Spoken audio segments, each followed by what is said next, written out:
the measures of central tendency. We want to learn how to analyze a group of data. Let's get mathified. So, when we talk about a set of data, we need to consider 4 key concepts: mean, mode, median, and range. The first one that we want to consider is mean. Mean is actually the average of the numbers. So if you want to calculate it, you need to add all the data together and then divide it by the number of the data.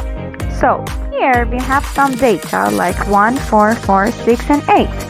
Add all of them together, 23, divided by 5. You have 5 numbers, so it will be 4.6.